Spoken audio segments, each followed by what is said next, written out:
the book of Jeremiah, chapter 49, and verse 10. But I have made Esau bare, I have uncovered his secret places, and he shall not be able to hide himself. His seed is spoiled, and his brethren, and his neighbors, and he is not. Christina Hawk's journey to meeting new flame Joshua Hall involved a very unusual substance. The Christina on the Coast Star opened up about her relationship with the Austin-based realtor on Thursday afternoon in a lengthy Instagram post, which also revealed that she had smoked toad's venom during a period of self-discovery.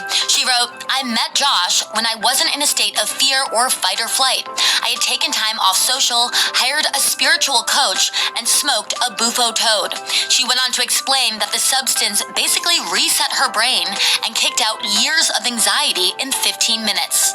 The secretion of Bufo alvarius toads contain two substances known for their psychedelic properties. While some users say inhaling the vapors of the venom helps ease feelings of depression and stress, they are considered controlled substances by the Drug Enforcement Administration. In her post, Hawk went on to explain that when she met Hall this past spring, the synchronicities hit them both, quote, so hard and fast, they were impossible to ignore, adding, "I felt immediately crazy protective over him." Hawk also explained that she will never live her life based on other people's judgments or opinions, adding that she and Hall, quote, pride ourselves on never judging others and always wanting others to be happy. She went on to thank Hall for whisking her away on a romantic tropical vacation that he had planned entirely on his own.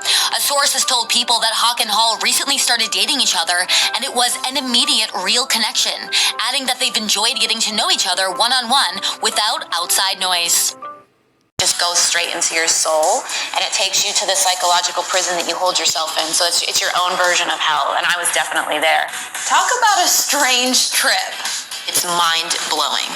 Megan Fox gets candid about drinking ayahuasca with Machine Gun Kelly in Costa Rica. It's hard to top that one, man. The Till Death actress appeared on Monday's Jimmy Kimmel Live with guest host Arsenio Hall and opened up about her quasi-spiritual journey in the Central American wilderness with her boyfriend after drinking the psychoactive tea used in ceremonial rituals as a spiritual medicine, which BTW induces auditory and visual hallucinations. Do you guys know what ayahuasca is? Oh, yes!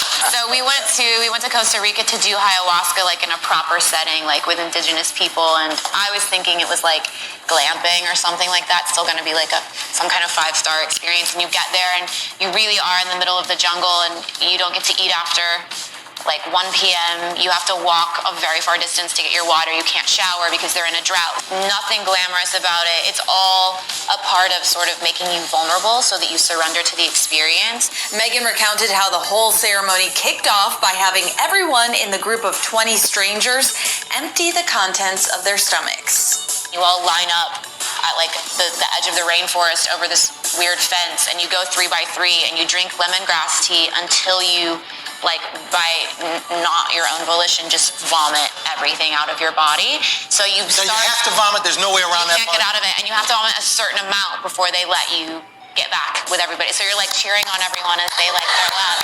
Yeah, so Megan admitted that she and MGK had some reservations about throwing up in front of strangers at first, but added that it's, quote, such a good bonding experience and it strips you of any vanity.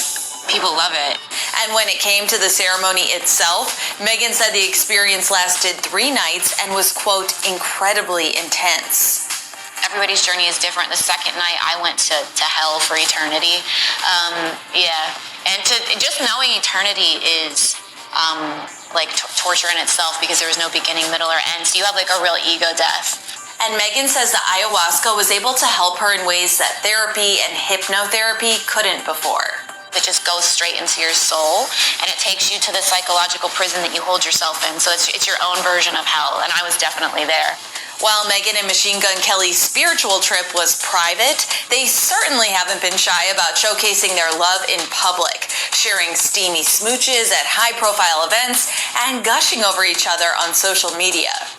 I think it's wonderful. A source told ET in June that the two are, quote, pretty inseparable at this point and are already planning their future together. Quote, as far as engagement goes, it is likely that this will happen sooner than later, and it has been a topic of conversation without question.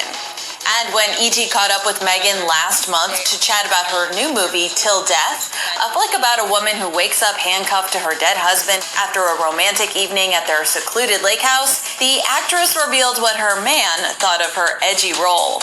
He's an actor as well and an artist, so he likes to see the different facets of what I can do for work and like how I can push myself or be someone that I'm actually not, and how good I can hopefully be at accomplishing that and selling that.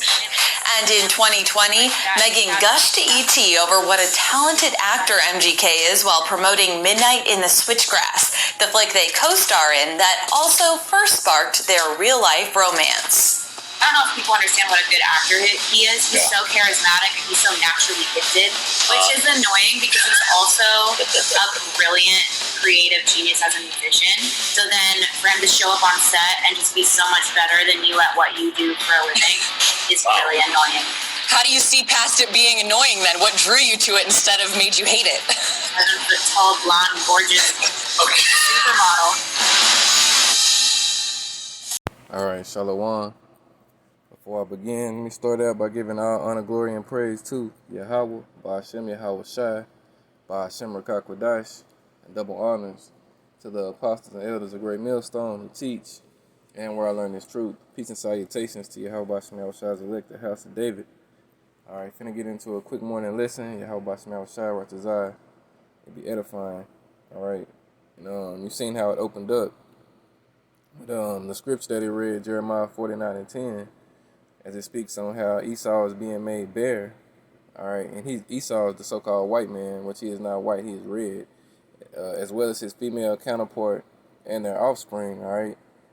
They are the red Hebrew Edomites, according to the Bible. That's their biblical identity, all right, and they're the people against whom the Lord Yahweh Ba'ashem Yahweh Shai have indignation forever, all right, hatred for them devils, all right, because they are wicked. They're the wicked according to the Bible. And they're in rulership. As it says in Job 9:24, the earth is given into the hand of the wicked. You find out who the wicked is in Malachi 1:4. It tells you Esau is the border of wickedness and the people, meaning nation, that the Lord had indignation against forever. Then also 2 Ezra 6:9 tells you Esau is the end of the world, meaning age, rulership. And Jacob, which is the so-called Negro, Hispanic, and Native American man, is the beginning of it to follow. All right, and also Isaiah 63. In verse 1, when the scriptures say, who is this that coming from Edom with dyed garments from Basra? All right, so Esau is in rulership, and he's going to be in rulership when Yahweh Shai, who the world ignorantly calls Jesus, returns, all right? And they're being made bare by the mouthpiece of Yahweh Ba'ashem Yahweh Shai, which is the prophets, all right? As it says in Luke 1:70, as he spake by the mouth of the holy prophets, which have been since the world began, all right? We put a spotlight on this wickedness, all right, and you seeing what he is doing, all right. They this individual you see, Christina Hack, all right, she had a show. She was on a show with her husband called Flip or Flop, all right, on HGTV, all right, and of course, you know what I'm saying. She left him, and now she has a quote unquote new boyfriend, which is no thing, is boyfriend and girlfriend. She has a new husband, all right, while her previous husband is still alive, all right, and they went on a vacation, all right, and they were smoking toad venom, all right, you know what I'm saying, you seen the clip, and she said it reset her brain, all right, you know what I'm saying, these people are the devil, all right, that's why the scriptures tell you in Jeremiah 10, in verse 2, which I'm about to read. I'm going to read Jeremiah 10, I'm going to start at 1, the point is in verse 2, it say, hear ye the word, Jeremiah 10, starting at 1. Hear ye the word which the Lord Yahweh, Ba'ashem Yahweh Shai, speaketh unto you, O house of Israel. Thus saith the Lord Yahweh, Ba'ashem Yahweh Shai, learn not the way of the heathen. All right, and the top heathen nation are the Edomites. All right, all these nations outside of Israel are considered heathens. All right, you know what I'm saying? But Esau is the top heathen nation, all right, because he's ruling, all right. That's in 2nd Ezra 6 and verse 54 when it tells you, of Adam come we all, and them whom thou hast chosen, all right. And as for the other people which also come of Adam, thou hast said that they are nothing but be likened unto spittle, and then it calls them heathens right after that, all right. So if you ain't an Israelite, you're a heathen, all right. And Esau is the top heathen nation, all right. Continuing on that scripture, Jeremiah 10 and 2, it say, thus saith the Lord Yahweh Bashem Yahushai, learn not the way of the heathen, and be not dismayed at the signs of heaven, for the heathen are dismayed at them.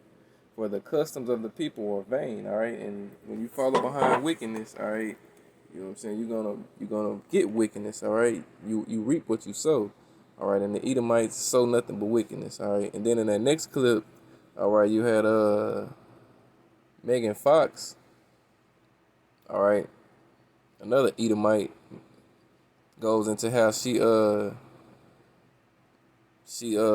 what they say she did, she drank whatever that is it's called, all right. It's like a whatever you want to call it. It makes you hallucinate, all right, a psychedelic, all right. And she was basically telling you that she went to hell. Let me tell you something, devil. You ain't been to hell yet, all right. That wasn't nothing but a fucking figment of your imagination, all right. You just wait until the kingdom is established. When we put your red ass in chains, all right. If you ain't an Israelite, you're going into chains, all right. And these people that you see are more than likely Edomites, all right. Her and her wicked ass boyfriend, her wicked ass husband, Machine Gun Kelly, all right. Is it possible that they could be Jakes? Yes, but for argument's sake, I'm gonna say that they're Edomites, all right, because they do the shit that Esau does, all right. You know what I'm saying? And they're going into slavery. She's talking about she was in an eternal hell. You know what I'm saying? You don't know hell, all right? And just to let you know, it's gonna last. It's gonna feel like eternity. You know what I'm saying? 1,000 years and being in captivity. You know what I'm saying? It's gonna feel like eternity, all right? One day with the Lord Yahweh Shema size is 1,000 years, and 1,000 years is one day. So if you devils got 1,000-year sentence, and in each day in that sentence is gonna feel like 1,000 years, so it is gonna feel like eternity. All right, but you know what I'm saying, you goddamn devils, you gonna get through it. All right, we're gonna make sure you get through it. All right, you fucking Edomites. All right, you're gonna serve every fucking minute and second of your captivity, and then we're gonna round you devils up, put you in a pit, and burn your wicked asses up, and your spirits are gonna go back to the Father who gave them. All right, and what happens to your spirits from then on, we don't know yet, but just know you won't be an Edomite ever again. All right, I got some more clips, all right, that I'm gonna show behind this. You know what I'm saying? I just wanted to show this part first, all right, showing you that these people, even in the celebrity world, all right, they're wicked. All right, let me see. Let me go to Job chapter 13 and verse 4, and these scriptures I'm finna read right here are gonna segue into the next clips that you about to see. All right. So this is Job 13 and 4. It say, but ye are forgers of lies.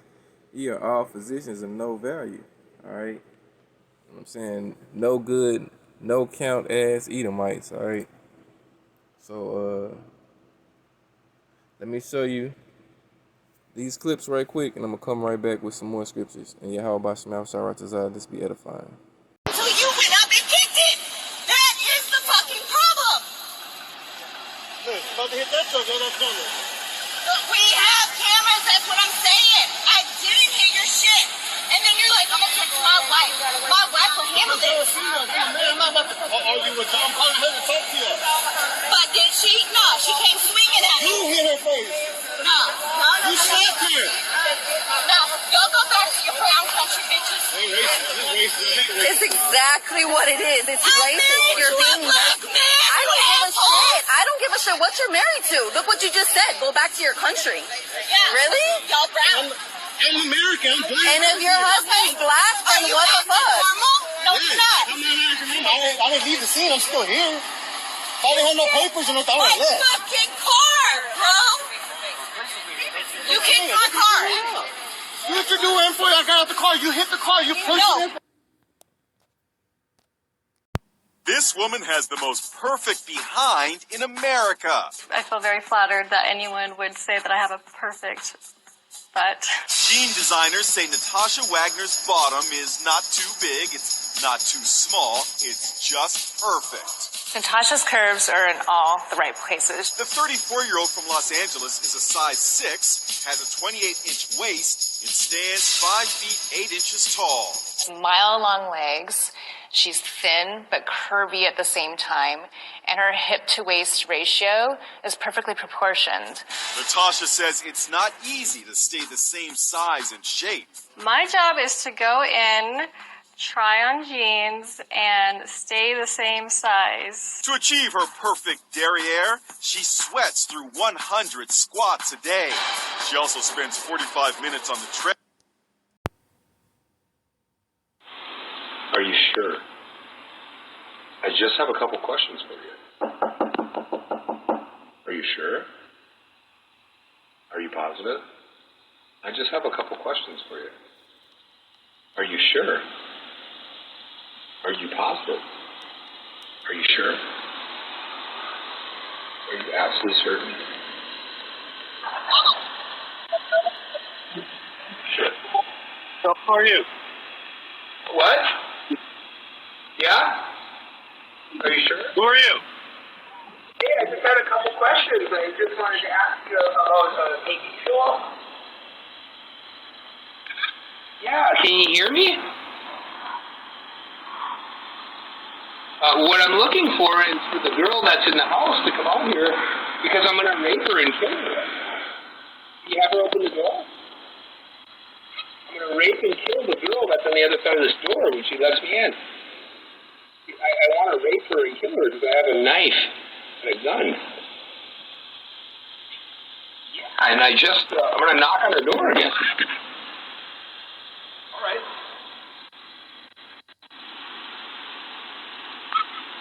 Are you sure? I have no idea. What?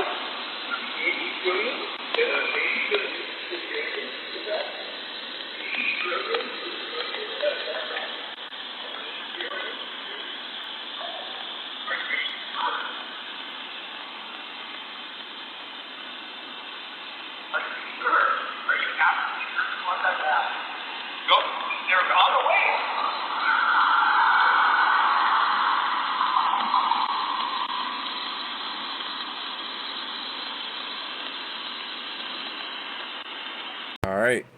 So you've seen it, alright? I'm saying these red devils are about to fucking lose it, alright? That Edomite literally rung the doorbell and said he has a knife and he wants to rape and kill, you know what I'm saying, whatever woman that was that he seen walking, alright? Showing you that, you know what I'm saying, you women, it don't matter which nation you belong to, you women about to catch hell out here in these streets, alright? That Edomite didn't give a damn. He looked right into the ring, the doorbell camera, the doorbell camera. Looked right into it and told you what his intention was, and he repeated it. All right, showing you that these Edomites, they're the devil. All right, this is Isaiah 32:9, dealing with what he just did, that Edomite just did. It reads, "Rise up, ye women that are at ease. Hear my voice, ye careless daughters. Give ear unto my speech." Verse 10, "Many days and years shall ye be troubled, ye careless women. For the vintage shall fail, the gathering shall not come." All right, it ain't going to be no 911 and, you know what I'm saying, Captain Save 'em. All right, in these times, all right, these men are going to have their way with you women. All right. Isaiah 32:11, "Tremble, ye women that are at ease." And a lot of you women are at ease, all right? That woman was walking down the street by herself with no man with her, showing you that you women are at ease, all right? That's not the way it's supposed to go. You women are supposed, your feet are supposed to abide at home, all right? When you out and about and just, you know what I'm saying, willy-nilly walking around, you know what I'm saying, a man can take you, overpower you, and do whatever he wants to do with you, all right? But, you know what I'm saying, in the world that we live in today, which is governed by Esau, he gave you women liberty to do exactly what you're not supposed to do. And now, all right, you're seeing the fruits of it, all right? You know what I'm saying? It's no longer safe for you to walk down the street by yourself, all right? And this is just the beginning. This is why, you know what I'm saying, we still live in a ran society. Wait until his lawlessness out here, all right? Isaiah 32:11, tremble ye women that are at ease. Be troubled, ye careless ones. Strip you and make you bare and gird sackcloth upon your loins, all right? Bad times is coming to you proud ass women, all right? You know what I'm saying? And Esau ain't gonna be the only one after you women's, you know what I'm saying, behind as well. All right, you're gonna have these wicked ass 2/3 Jakes, all right, these wild ass other nations, men of these other nations, these Moabites, these Ammonites, these Hamites, all right, all of these men are gonna be men in that day, and all of you women are gonna be a prey in that day, especially if you ain't with a man of the Lord. All right, that's gonna be your undoing. All right. But not to just spend too much time on that. That was just the last clip that it played. But the clip it played before that, you know what I'm saying, showing you how Esau has lost his damn mind. He views that woman, his woman, as having a perfect backside. All right, are you fucking crazy? All right, that's why these people are forgers of lies. All right, that fucking skinny, slim, straight back, no ass having ass woman. All right, you know what I'm saying? They talking about she has the perfect. The most perfect ass in America. You done lost your fucking mind, all right? The only thing on that woman that was, I would say, that was above average was her face. She wasn't bad to look at. She was pretty, all right. But outside of that, that was it. That was all she was working with, all right. If that's what you find as being the creme de la creme, then you have a fucking low palate, all right. You have a weak palate, all right. You done lost your goddamn mind, all right. You know what I'm saying? What you gonna do with that skinny, straight back? Man, I ain't gonna even just go into all of that. But you seen what Esau said about his woman, alright? I mean, he didn't lost his damn mind, alright? You know what I'm saying? Esau didn't even deal with, I ain't even going to that, whatever.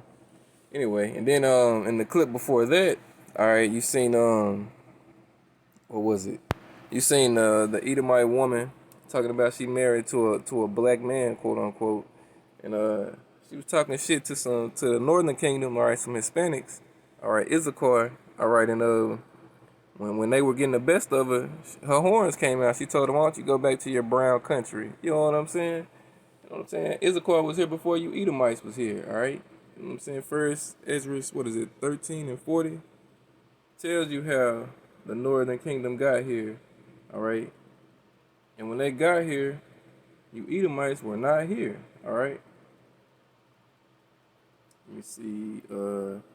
It wasn't first Ezra. Let me get it right quick. I don't want to butcher that. Give me 1 second. Let me find it. Okay, I'm sorry, Salakia. It wasn't first Ezra. It was second Ezra, 13 and 40. All right, which I'm finna read real quick. It says, "Those are the 10 tribes which were carried away prisoners out of their own land in the time of Osiah the king, whom Salmanazar the king of Assyria led away captive. And he carried them over the waters, and so came they into another land." All right, but they took this counsel among themselves, that they would leave the multitude of the heathen and go forth into a further country where never mankind dwelt, that they might there keep the statutes which they never kept in their own land. All right, so it say, and they entered into Euphrates by the narrow places of the river. Okay. For the Most High then showed signs for them and held still the flood till they were passed over. So Yahweh Shai led the northern kingdom over here. All right.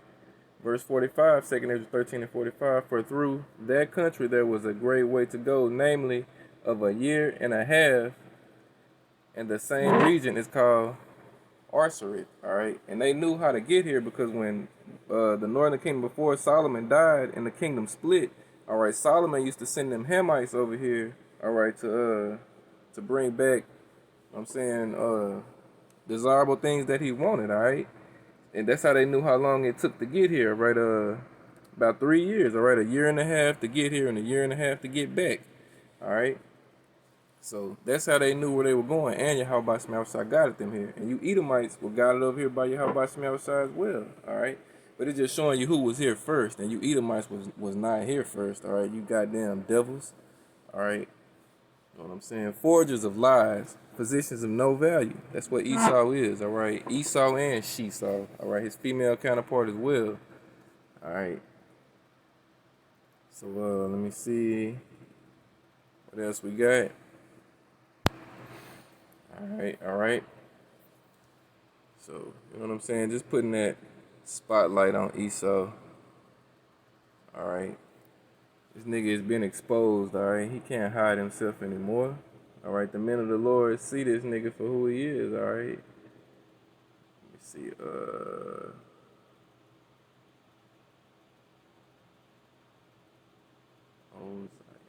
one second, document. Okay, I'm gonna read this right quick because these Edomites don't know, man. They just don't know.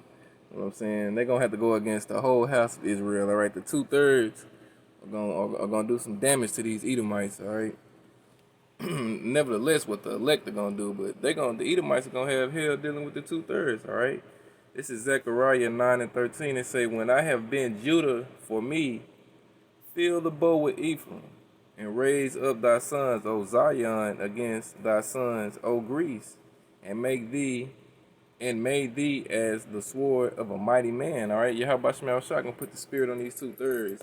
All right, to go ham on you Edomites. All right, now Esau gonna go ham on you 2/3 as well, but y'all gonna both fuck each other up. All right, you know what I'm saying?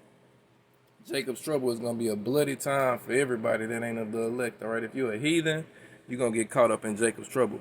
You're gonna get fucked up in Jacob's trouble. If you're a 2/3, you're gonna get caught up in Jacob's trouble, and you're gonna get fucked up in Jacob's trouble. All right, that's just the way it's gonna go.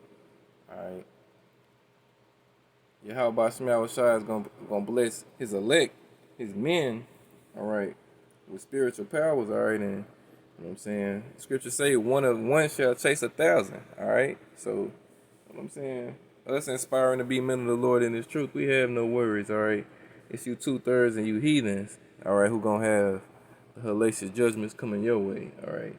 So get ready to fight each other, all right? So, you know what I'm saying? That's pretty much it. I just wanted to put a lesson together right quick. You know what I'm saying? Yahweh Shemel Shai Ratazai. It was edifying. Close out with that. I'm gonna give all honor, glory, and praise to Yahweh, Ba'ashem, Yahweh Shai, Bahashem Rakakwadash, and double honors to the apostles and elders of Great Millstone who teach and where I learn this truth. This 144% truth, all right, for you fucking haters out there, all right. Peace and salutation to Yahweh Shemel Shai's elect, Kwam Yasharal, and the Bible Ball. Shalom.